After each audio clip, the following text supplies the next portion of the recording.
तो हम लोग सीख क्या रहे हैं, ट्रांसलेशन हिंदी से इंग्लिश में बिल्कुल आसान तरीके से किस तरीके से ट्रांसलेशन सीखा जाता है, जीरो से लेकर एडवांस तक हम लोग चल रहे हैं। ठीक है, तो आज हम लोग पढ़ने वाले हैं फ्यूचर परफेक्ट टेंस। तो चलिए बिना देर करते हुए प्रारंभ करते हैं। सबसे पहले देखिए, फ्यूचर परफेक्ट टेंस, परफेक्ट का मतलब होता है कंप्लीट हो जाना और फ्यूचर का मतलब होता है आने वाले समय में। तो अगर आने वाले समय में मतलब भविष्य में कोई भी काम अगर निर्धारित समय के अंदर कंप्लीट हो गया तो उसे हम लोग फ्यूचर परफेक्ट टेंस कहते हैं। कंप्लीट होना ही परफेक्ट होता है। तो हम लोग किस प्रकार से कोई सेंटेंस दिया रहे तो किस प्रकार से पहचानेंगे कि यह फ्यूचर परफेक्ट टेंस है, तो उसकी पहचान होती है लास्ट में वाक्य के अंत में आपको चुकूंगा, चुकेंगे, चुकेगा या चुका रहेगा, चुकी रहेगी या चुका होगा, इस तरीके से वाक्य के अंत में आएगा तो आप समझ जाइए कि यह फ्यूचर परफेक्ट टेंस है। और फ्यूचर परफेक्ट टेंस है इसलिए हमको करना क्या है कि आई और वी के साथ क्या लगाना है, शैल हैव। आई और वी के साथ शैल हैव लगेगा। बाकी इसके अलावा जितने भी सेंटेंस जितने भी सब्जेक्ट बच गए सब के सब साथ हम लोग विल हैव का यूज करेंगे। मतलब क्या, मतलब ये आपने देखा अंत में चुकेगा लगा हुआ है, चुकेगी लगा हुआ है, चुका होगा लगा हुआ है ना।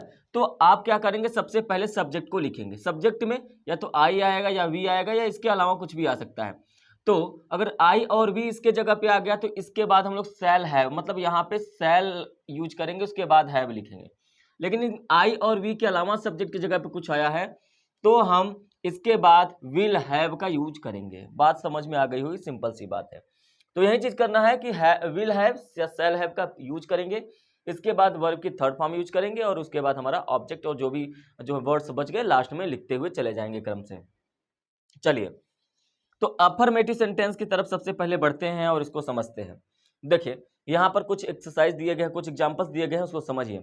सबसे पहले यहाँ पे लिखा हुआ है तुम अपना पाठ सीख चुकोगे। क्या लिखा हुआ है, चुकोगे। मैंने कहा जब भी चुकूंगा, चुकेंगे, चुकेंगे ऐसे वर्ड्स आते हैं तो हम लोग यूज करते हैं फ्यूचर परफेक्ट टेंस। तो सबसे पहले हमारा काम होता है सब्जेक्ट। सब्जेक्ट में क्या लिखा हुआ है, तुम की इंग्लिश क्या होती है, यू।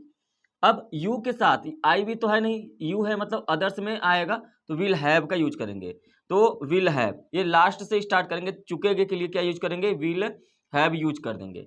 इसके बाद हमारा विल हैव के बाद क्या आता है, थर्ड फॉर्म। थर्ड फॉर्म में क्या, इसके बाद आइए बढ़िए आगे बढ़िए, सीखना, सीखना लर्न होता है, लर्न का थर्ड फॉर्म लर्नट होता है, LEARNT, थर्ड फॉर्म हो गया। इसके बाद ऑब्जेक्ट बचा क्या, अपना पाठ। तुम के लिए अपना पाठ योर हो जाएगा, है ना, यू के लिए योर हो जाएगा अपना, तो योर लेसन, योर लेसन और फुल स्टॉप दे देंगे। ठीक है, आगे बढ़ते हैं। दूसरा क्या है, सीता गाना गा चुकेगी। चुकेगी आया है, फ्यूचर परफेक्ट टेंस हो गया। तो सबसे पहले हमको सब्जेक्ट लिखना है तो हम लोग लिखेंगे सीता। सीता के बाद देखिए अदर्स में आ रहा है ना, आई भी नहीं है, अदर्स में, इसका मतलब विल हैव यूज करेंगे। विल हैव, ये चुकेगी होगी, जैसे ही आप विल हैव लिखते हैं ये हो गया चुकेगी। चुकेगी की बात क्या है, गाना गा। गाना मतलब क्या होता है, सिंग करना होता है, सिंग, सैंग, संग होता है थर्ड फॉर्म SUNG। उसके बाद क्या है, song, a song, a song और लगा देंगे फुल स्टॉप। ठीक है, अब इन सभी सेंटेंसेस से ये भी आपको पता चल रहा है कि यह कार्य भविष्य में कंप्लीट होगा। तुम अपना पाठ सीख चुकोगे, मतलब आने वाले समय में सीख चुकोगे। सीता गाना गा चुकेगी, आने वाले समय में वो गा चुकेगी।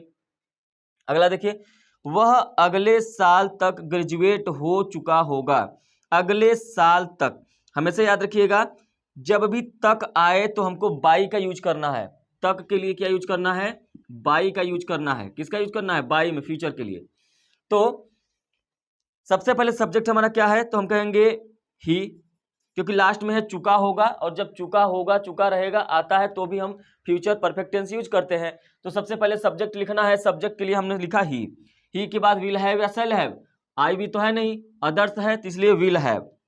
क्या लिखेंगे, विल हैव। अगर आपने विल हैव लिख दिया, चुका होगा हो गया कंप्लीट। इसके बाद क्या है, ग्रेजुएट होना, थर्ड फॉर्म लगाएंगे, ग्रेजुएटेड हो जाएगा, ग्रेजुएटेड।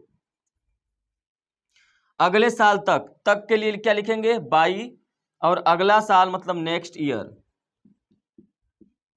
अगर आप पहले से क्लास लेते आ रहे होंगे तो आपको आइडिया हो गया होगा कि हम लोग सबसे पहले सब्जेक्ट को लिखते हैं, फिर उसके बाद पीछे से पूरा का पूरा सेंटेंस बनाते हुए चलेंगे। आप देखिए कैसे बना। सबसे पहले सब्जेक्ट हमने लिखा ही, और फिर उसके बाद पीछे से इस तरीके से बनाते हुए आए हैं।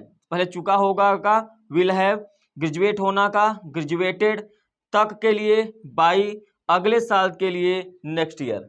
इस तरीके से सेंटेंस को हम लोग हिंदी से इंग्लिश में ट्रांसलेट करते हैं, है ना। आपने अगर जीरो से सीखना है ट्रांसलेशन तो बिल्कुल class number first is MR से मैंने सिखाया हुआ है, बिल्कुल जीरो से। अगर आपको थोड़ा भी ट्रांसलेशन नहीं आता है तो क्लास नंबर 1 से अटेंड करिए, मैं गारंटी देता हूं अगर आप यहां तक पहुंचेंगे तो आपको बहुत कुछ आ जाएगा। ठीक है, हम शाम तक दिल्ली पहुंच चुके होंगे, हम शाम तक दिल्ली पहुंच चुके होंगे। तो हमारा क्या क्या भाई, हमारे यहाँ पे देखिए पहले ये क्या लिखा, शाम तक, तक के लिए हम क्या यूज करेंगे, बाय यूज करेंगे, ये तो क्लियर है।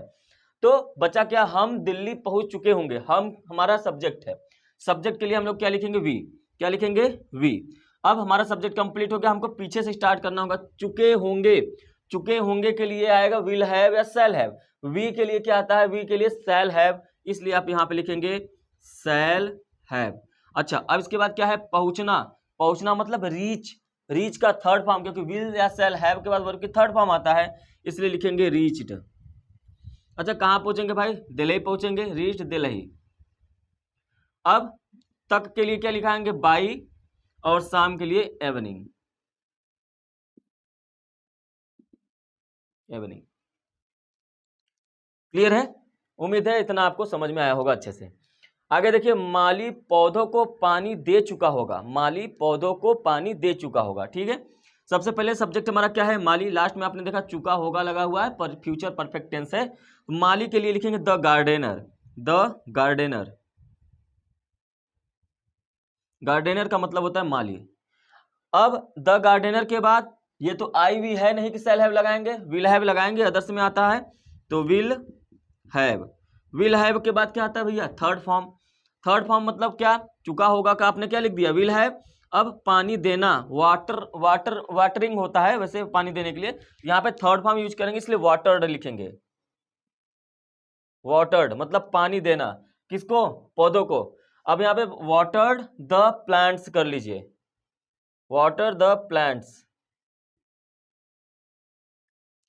ठीक है, उम्मीद है ये बात आपको समझ में आई होगी।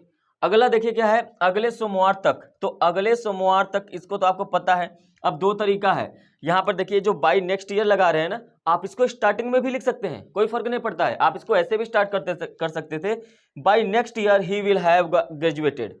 आप यहाँ पे जो बाय इवनिंग लिखा हुआ है इसको आप स्टार्टिंग में भी बोल सकते हैं कि by evening we shall have reached Delhi. ठीक है, इसको आप स्टार्टिंग में और लास्ट में दोनों में लगा सकते हैं, लेकिन बेस्ट होता है कि आप लास्ट में ही लगाएं, कोई फर्क नहीं पड़ता है। पहले जैसे यहाँ पे देखिए हिंदी में पहले लिखा हुआ है, आप चाहें तो पहले ही इसको लिख लीजिए, क्या लिख लीजिए, by next year, by next Monday है, सॉरी, बाय नेक्स्ट मंडे क्या है, मैं इस काम को कर चुका रहूंगा, चुका रहूंगा, चुका रहेंगे तो भी फ्यूचर परफेक्ट टेंस। तो मैं मतलब आई, आई के साथ क्या लगता है, आई के साथ शैल हैव, आई के साथ शैल हैव। जैसे ही आपने शैल हैव लिखा तो लास्ट में देखिए रहूंगा, चुका रहूंगा कंप्लीट हो गया। अच्छा, करना, क्योंकि हम पीछे से आ रहे हैं ना, करना आया है, थर्ड फॉर्म डन। अब क्या है, आगे बढ़ेंगे, इस काम को, this work, done this work. अब एक बात याद रखिएगा, यहां पर आप इसको ऐसे भी बना सकते हैं कि I shall have done this work by next year, इस तरीके से ये भी सेंटेंस आप बना सकते हैं। ठीक है, आपको इस तरीके के सेंटेंस भी मिल सकता है कि डॉक्टर के आने से पहले मरीज मर चुका होगा या मर चुका रहेगा।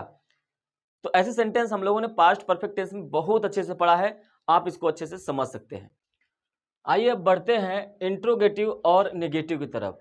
हमारा जो सेंटेंस है नेगेटिव और इंट्रोगेटिव, हमने आपको जब फ्यूचर इंडेफिनिट टेंस पढ़ाया था तभी मैंने आपसे कहा था कि जब तक आप फ्यूचर टेंस पढ़ेंगे, चाहे वो इंडेफिनिट हो, चाहे वो कंटिन्यूअस हो, परफेक्ट हो या परफेक्ट कंटिन्यूअस हो, सबके लिए रूल बिल्कुल सेम है। सेम क्या है, सेम इन द सेंस, अगर आप नेगेटिव सेंटेंस बना रहे हैं इसका मतलब ये है कि जहां पर भी विल लगा हुआ है या जहां पर भी शैल लगा हुआ है, इन दोनों के जस्ट बाद ही आप क्या लगा दीजिए, नॉट। जस्ट बाद ही आपको नॉट लगाना है, आपका सेंटेंस नेगेटिव में चेंज हो जाएगा।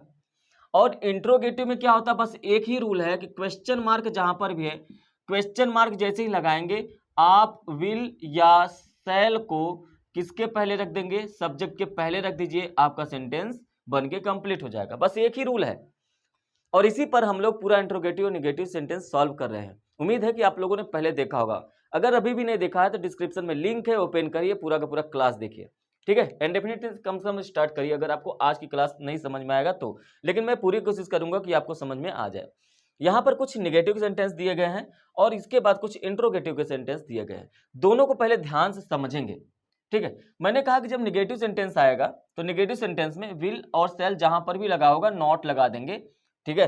तो अगर आपको अफर्मेटिव सेंटेंस बनाना आ गया तब तो ये दोनों काम हो गया। कैसे हम लोग अफर्मेटिव सेंटेंस बना रहे हैं ये भी ध्यान रखिएगा, इन दोनों में हम लोग पहले अफर्मेटिव सेंटेंस ही बनाएंगे और उसके बाद हम लोग काम आगे करेंगे। जैसे देखिए, मैं नहीं जा चुकूंगा, तो सबसे पहले सब्जेक्ट आपको लिखना होता है आई। आपको पता है कि आई के साथ क्या लगता है, शैल हैव, तो आपने लिखा शैल हैव, ठीक है। चुकूंगा का होल गया, जाने के लिए क्या हो जाएगा, थर्ड फॉर्म गॉन। अब क्या बचा, फुल स्टॉप। अब यहाँ पे क्या बचा है, नहीं, तो नहीं के लिए हमको पता है कि विल या शैल रहेगा, उसके बाद क्या लगा देंगे, नॉट। तो शैल के जस्ट बाद क्या लगा देंगे, शैल के जस्ट बाद लगा देंगे नॉट। ये हो जाएगा आई शैल नॉट हैव गॉन, बस। इसी तरीके से सेंटेंस देखिए, उसने अभी तक का मतलब होता है येट, इसको आप लास्ट में लगाते हैं तो इतना छोड़ देंगे। उसने मतलब ही के साथ अदर में आएगा, विल हैव लगाएंगे, तो आप यहाँ पे लिख दीजिए विल हैव। तो आपने विल हैव लिख दिया, विल हैव मतलब खाया होगा। अब यहाँ पे क्या है, खाना मतलब ईट का थर्ड फॉर्म क्या हो जाएगा, ईटेन। ईटेन के बाद नहीं अभी छोड़ दीजिए, अब जान लीजिए, अच्छा ले लीजिए, नहीं आया है, नहीं का मतलब नॉट, विल या शैल के बाद विल यहाँ पे लगा है, इसी बीच में क्या लगा देंगे, नॉट लग गया। अब यहाँ पे क्या है, ईटेन, सॉरी ईटेन, ये खाना है तो फूड हो जाएगा, आप फूड कर लीजिए। अभी तक के लिए क्या यूज करेंगे, अभी तक के लिए आप यूज करेंगे येट, क्लियर है। अगला है वे मैच नहीं जीत चुके होंगे, वे मैच नहीं जीत चुके होंगे, तो वे का मतलब क्या होगा, दे हो गया। अब यहाँ पे दे के साथ क्या लगता है, तो आप कहेंगे विल हैव लगता है, तो आप विल हैव लगा दीजिए। चुके होंगे हो गया, जीतना क्या हो जाएगा, विन। थर्ड फॉर्म इसका क्या होगा, वॉन। ये हो गया आपका थर्ड फॉर्म। थर्ड फॉर्म के बाद क्या, नहीं के लिए हम लोग नॉट का यूज करेंगे, विल के बाद यहाँ पे यूज कर लीजिए नॉट। तो क्या हो गया, they will not have von. अब क्या बचा है, मैच के लिए क्या लगाएंगे, द मैच, फुल स्टॉप। तो इस तरीके से आपको नेगेटिव सेंटेंस बनाना है, बहुत ही आसान होता है। जहां पर भी विल या शैल आया है उसके जस्ट बाद आप नॉट लगा दीजिए, कंप्लीट हो जाएगा। इंट्रोगेटिव में क्या काम है, कुछ नहीं है, आपको करना क्या है, जब अगर स्टार्टिंग में क्या है तो आप उसको भूल जाइए, बस अफर्मेटिव सेंटेंस बनाइए। जैसे देखिए, जैसे यहाँ स्टार्टिंग में क्या है ना, तो आप इसको भूल जाइए, इसको बंद कर लीजिए। ऐसे बचा क्या है, तुम अपना काम खत्म कर चुके होगे, पहले इसको बनाओ। तुम के लिए आप क्या यूज करेंगे, यू। अब पीछे से स्टार्ट करेंगे तो सबसे पहले चुके होंगे के लिए क्या आएगा, यू के अकॉर्डिंग क्या आएगा, विल हैव। तो आप यहाँ पे लिखिए विल हैव। विल हैव के बाद क्या, काम खत्म करना मतलब कंप्लीट करना या फिनिश करना। आप फिनिश करेंगे तो फिनिश मतलब क्या हो जाएगा, फिनिश्ड, थर्ड फॉर्म यूज करेंगे, फिनिश्ड। अपना काम, योर वर्क, आप क्या लिखेंगे, योर वर्क। लेकिन अब एक चीज यहाँ पे ध्यान रखिए, यहाँ पर जैसे ही आप क्वेश्चन मार्क लगाएंगे तो क्वेश्चन मार्क का मतलब होता है सब्जेक्ट के पहले विल अगर आया है तो विल को पहले कर दीजिए, अगर शैल आया है पहले तो शैल को कर दीजिए। तो यहाँ पे क्या आया है, विल, तो क्वेश्चन मार्क जैसे ही आपने लगाया तो इस विल को उठाएंगे और सबसे पहले कर देंगे, विल किसके पहले, सब्जेक्ट के पहले आप कर देंगे, बस। अब ये सेंटेंस कंप्लीट हो चुका, क्या तुम अपना काम खत्म कर चुके होगे, will you have finished your work. इस तरीके सेंटेंस को बनाएंगे। जैसे इसमें देखिए क्या पहले है, अगर क्या पहले है तो हम लोग इसको भूल जाएंगे, सीधे बनाएंगे वह सो चुकी होगी, इसको बनाएंगे वह मतलब सी, और सी के साथ आता है विल हैव, ठीक है, सी विल हैव, चुकी होगी क्या, सो, और थर्ड फॉर्म क्या होता है सोने का, क्या हो जाएगा, स्लेप्ट। अब जैसे ही क्वेश्चन मार्क लगाएंगे विल को उठाकर सब्जेक्ट के पहले कर देंगे, यहां पर लिख देंगे विल। ये एरो लगाना नहीं है, मैं आपको सिर्फ समझाने के लिए बता रहा हूं, ठीक है। तो यहाँ पे सी के पहले क्या हो गया, विल, तो विल सी हैव स्लेप्ट, बस ये आपका कंप्लीट हो गया। नेक्स्ट सेंटेंस देखिए, वह क्या कर चुका होगा। अब एक चीज यहाँ पे समझना, यहाँ पे क्या बीच में आ गया ना, और जब सेंटेंस के बीच में क्या आ गया तो आप उसकी इंग्लिश सबसे पहले लिख दीजिए। याद रखिएगा, जब भी क्या, क्यों, कब, कैसे, कहां, अगर सेंटेंस के वाक्य के बीच में आता है तो उसकी इंग्लिश सबसे पहले लिख के भूल जाइए। तो हमने क्या किया, क्या को पहले लिखा, अब भूल गए हम लोग कि अब हमको बनाना है, वह कर चुका होगा, बस इतना बनाना है। वह के लिए क्या आता है भैया, वह के लिए आता है ही, वह के लिए क्या आता है, ही आता है। अब ही के बाद क्या आता है, तो आप कहेंगे ही के लिए हम लोग विल हैव का यूज करेंगे, तो हम लोग यहाँ पे लिखेंगे will have, he will have. अब क्या करना, करना मतलब डू, और डू का थर्ड फॉर्म होता है डन। अब जैसे ही यहाँ पे क्वेश्चन मार्क लगाएंगे, तो क्वेश्चन मार्क का काम होता है विल या सेल को सब्जेक्ट के पहले भेज देना, मतलब ही के पहले आ जाएगा विल, ही के पहले क्या आ जाएगा, विल। तो यहाँ पर हो गया विल और यहाँ पर हो गया ही, तो ये क्या बन गया, what will he have done. अच्छा यहाँ पे ना, ठीक है, ये हैव डन आएगा। अब ये जाकर सेंटेंस कंप्लीट हो गया। अब आपको एक चीज यहाँ पे बहुत ही ध्यान से और सतर्कता के साथ सुनना है। आप लोगों ने हमेशा पढ़ा होगा कि ही के साथ हैज यूज होता है, सी के साथ भी हैज यूज होता है, मतलब सिंगुलर के साथ हैज होता है, और बाकी प्लूरल और आई के साथ, है ना, प्लूरल और आई के साथ हैव यूज होता है। तो अगर आप यहां पर देखें तो सी के साथ हैव आया है ना, अगर आप इसको अच्छे से लिख दें तो आपको समझ में आएगा कि सी के जस्ट बाद ही हैव आया, सी के बाद हैव आया है, और यहाँ पे देखिए विल, सॉरी, ही के बाद क्या आया, हैव आया है। तो ऐसे कंडीशन में ये दोनों सेंटेंस सही है। ये सही बात है कि ही और सी के साथ हैज आता है, और आई और प्लूरल के साथ हैव आता है, लेकिन यहां पर ये जो हैव आया है, ये हैव ही या सी के लिए नहीं आया है, ये जो हैव आया है ये आया है किसके लिए, विल के लिए। किसके लिए आया है, विल के लिए। क्योंकि जब भी आप मॉडल का यूज करते हैं, वास्तव में ये जो फ्यूचर टेंस होता है, कोई टेंस होता नहीं, टाइम ही होता है, तो ये जो विल आता है, चाहे कोई भी मॉडल हो, can, could, may, might, shall, should, will, have, sorry, will, shall, सभी के साथ वर्ब की फर्स्ट फॉर्म का प्रयोग करना पड़ता है। जब आप विल के साथ वर्ब की फर्स्ट फॉर्म का प्रयोग करते हैं, तो ये जो हैव लिखते हैं ना, ये हैव वर्ब की फर्स्ट फॉर्म ही होती है, वर्ब की फर्स्ट फॉर्म होता है हैव। आपने अगर पहला क्लास देखा होगा तो वहां पे हमने वर्ब को पढ़ाया था, वहां पर हमने बताया हुआ है। तो इसलिए विल के साथ हैव आता है, विल के साथ हैज नहीं आ सकता है, क्योंकि हैज फिफ्थ फॉर्म होता है ना, तो हैज नहीं आएगा, विल के साथ हैव आता है। इसलिए यहाँ इस फॉर्मेशन में ही के साथ हैव आया है, और जो कि बिल्कुल सही है। तो ध्यान रखिएगा, यहाँ ही के लिए हैव नहीं आया है, ये विल के लिए हैव आया है, और उसके बाद यहाँ पे सी के बाद हैव नहीं आया है, सी के लिए मतलब हैव नहीं है, विल के लिए हैव आया है। ये बात आपको समझना पड़ेगा। तो जिस तरीके से मैंने आपको बताया, उसी तरीके से आपको पूरा सोल्यूशन करना पड़ेगा। अब बात यह है कि बहुत सारे बच्चों का कमेंट आ रहा है कि सर हम यहाँ पे रूल्स पढ़ ले रहे हैं और कुछ ट्रांसलेशन कर ले रहे हैं, तो कहाँ पर इसका प्रैक्टिस करें। तो प्रैक्टिस के लिए मैंने एक अलग से सीरीज चला रखा है, जहाँ पर हम लोग टॉपिक वाइज एक एक एक्सरसाइज कर रहे हैं, और वहाँ पे सीख भी रहे हैं किस प्रकार से ट्रांसलेशन करें। अगर आप डिस्क्रिप्शन में देखेंगे तो वहाँ पे एक लिंक होगा, क्लिक करके ओपन करके देख लीजिए, नहीं तो आप प्लेलिस्ट पे चले जाइए, चैनल पे प्लेलिस्ट पे जाएंगे तो वहाँ पर एक प्लेलिस्ट बना होगा एक्सरसाइजेस ट्रांसलेशन के लिए, तो वहाँ पर ओपन करके आप देख सकते हैं। ठीक है, तो आज हम लोगों ने पढ़ा future perfect tense, next class में हम लोग पढ़ेंगे फ्यूचर परफेक्ट कंटिन्यूअस टेंस। ठीक है, तो चलिए मिलेंगे नेक्स्ट क्लास में। Thank you, have a nice day.